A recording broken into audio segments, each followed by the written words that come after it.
Itu tadi ya Pak, Prabowo Subianto bakal capres koalisi Indonesia Maju mengumumkan Gibran Rakabuming Raka sebagai bakal calon wakil presiden. Jadi sudah bulat keputusan ini. Kalau dari TPN, Bung Awi sudah ada langsung respons kah? Di handphone mungkin sudah ada di grup koordinasi soal TPN ini. Bagaimana? Karena Mas Gibran kan asalnya menjadi juru bicara Pak Ganjar dan Pak Mahfud. Mas Awi? Kami mengucapkan selamat ya kepada Koalisi Indonesia Maju, Bung Ferry dan kawan-kawan, yang mana capresnya sudah tidak jomblo lagi, sudah punya pasangan.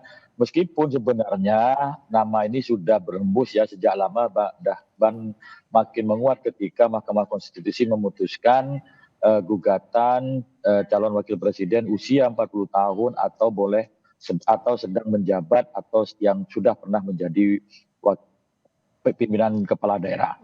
Tentu hari ini sudah pasti bahwa Pilpres 2024 mendatang akan diikuti 3 pasang calon, yakni pasangan Anies Baswedan Muhaimin Iskandar, pasangan Ganjar Mahfud, dan pasangan Prabowo Gibran. Tentu kita akan kontestasi secara fair, secara adil, jujur, dan terbuka, memberikan pembelajaran politik bagi rakyat Indonesia. Dan status Mas Gibran kan sebelumnya masih kader PDI Perjuangan. Sejauh ini belum ada apa yang akan dilakukan kalau dari TPN, informasi soal itu? Soal Mas Gibran menjadi kader PDI Perjuangan itu kan ranahnya PDI, internal PDI. Kita tidak mencampuri urusan itu. Tetapi satu hal, ketika kemarin Mas Gibran sempat diusulkan sebagai anggota tim pemenangan nasional, tentu ketika beliau maju sebagai cawapres, ya otomatis tidak menjadi anggota TPN di tempat kami. Kan tidak mungkin orang yang berkontestasi berada di 2 tempat atau berdiri di 2 kaki. Itu tidak mungkin. Sekarang Mas Gibran adalah kompetitor dari pasangan Ganjar Mahfud. Nah, kalau sekarang kan sudah diumumkan, jadi mungkin Bung Ferry bisa bercerita lebih banyak lagi. Sampai akhirnya Mas Gibran yang disetujui oleh Koalisi Indonesia Maju, apa yang jadi pertimbangan utamanya? Secara suara, tapi resistensinya juga sudah dihitung atau seperti apa sehingga Pak Prabowo yakin? Jadi Mbak, segala sesuatu itu kan harus diputuskan. Ya. Baik apa tidaknya nanti rakyat yang menilai. Nah, ketika Pak Prabowo dianggap salah memilih Gibran, kita lihat ada nggak rakyat memilihnya. Kalau memilihnya tidak ada ya salah. Tapi kami yakin pilihan Pak Prabowo adalah pilihan tepat untuk mendukung beliau sebagai calon presiden dan memenangkan pertarungan ini.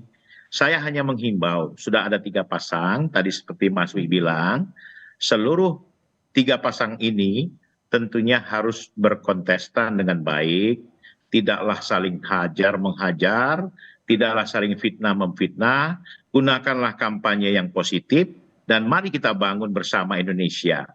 Kita gunakan pileg dan pilpres ini dengan sebaik-baiknya. Damai, sejahtera, aman, tenang, adil. Itu harapan kita. Ya. Jadi harapan-harapan ini tentunya saya sampaikan sebagai kami dari pendukung Pak Prabowo dan Mas Gibran yang sudah fix tadi sudah disampaikan. Begitu Mbak Priska. Nah, sekarang sudah jelas siapa akan berkontestasi dengan siapa. Saya ke Mas Hanta. Nah, ini kan sebenarnya bukan hal yang terlalu mengejutkan karena memang nama Mas Gibran ini sudah berhari-hari ini disebut, terutama kemarin setelah Golkar dalam rapimnasnya menyebutkan bahwa mengajukan nama Mas Gibran.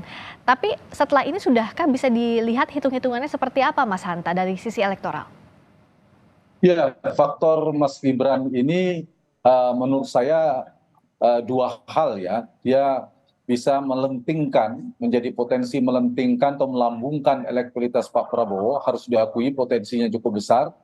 Tetapi di saat yang sama juga punya potensi sebaliknya, ancaman mendegradasi kalau misalnya strateginya tidak diantisipasi.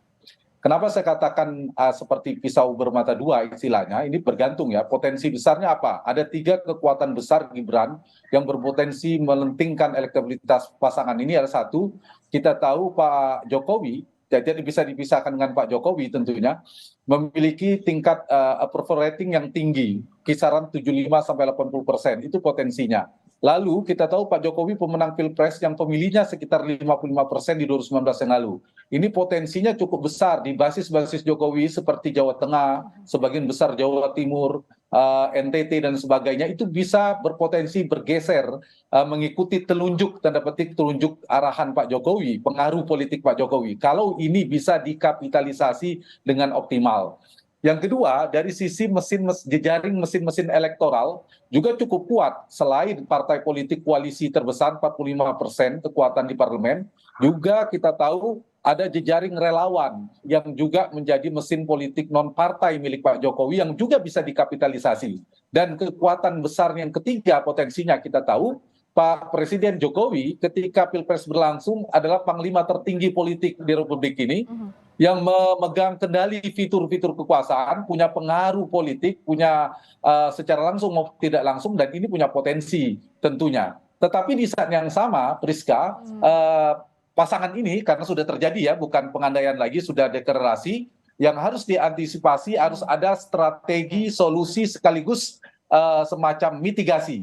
3 hal. Strategi, kalau tadi ada potensi di Jawa Tengah dan Jawa Timur bertambah, tapi juga ada potensi pemilih yang basis Pak Prabowo di 2019 yang lalu yang tidak terlalu merespon positif atau suka dengan Pak Jokowi lah katakanlah dalam tanda petik seperti Jawa Barat yang Pak Jokowi kalah, kemudian beberapa daerah. Nah ini ada potensi bermigrasi misalnya bergeser ke Anies Baswedan. Belum otomatis ya, baru potensi misalnya ada yang kecewa. Tinggal diukur lebih banyak yang datang di Jawa Tengah atau banyak yang pergi di Jawa Barat. Meskipun potensi datangnya jauh lebih besar. Cuma ini harus diantisipasi strategi khusus. Yang kedua sedikit lagi adalah dari sisi mesin potensi yang saya katakan tadi memicu kekuatan politik kontra Jokowi. Tidak hanya koalisi perubahan, tapi juga bisa membangun koalisi dengan PD Perjuangan. Nah ini bisa melakukan gerakan-gerakan politik berseberangan dengan Pak Jokowi, bisa merugikan citra Pak Jokowi, dan ini harus diantisipasi. Tapi sepanjang Pak Jokowi tidak melanggar konstitusi, menurut saya aman. Dan terakhir, satu lagi adalah kemungkinan eskalasi dari isu-isu politik dinasti dan lain sebagainya. Ini harus ada mitigasi politik. Kalau ternyata seminggu lagi landai, sebulan lagi landai, saya kira tensi naiknya besar. Minimal stabil begitu ketimbang terdegradasi. Kita akan lihat apa langkah setelah ini dan strategi dari masing-masing tim, dan selamat berkontestasi Bapak-bapak, terutama Mas Awi dan juga Bung Ferry yang tentu akan sibuk setelah ini, setelah jelas siapa melawan siapa aja. Terima kasih Bung Ahmad Baidowi, bicara tim pemenangan nasional Ganjar Mahfud. Terima kasih Bung Ferry, Alfian Syahferino, Sekjen Partai Bulan Bintang, dan juga Mas Hanta. Terima kasih pengamat politik, Direktur Eksekutif Poltreking Indonesia Hanta Yuda. Terima kasih Bapak-bapak, selamat malam.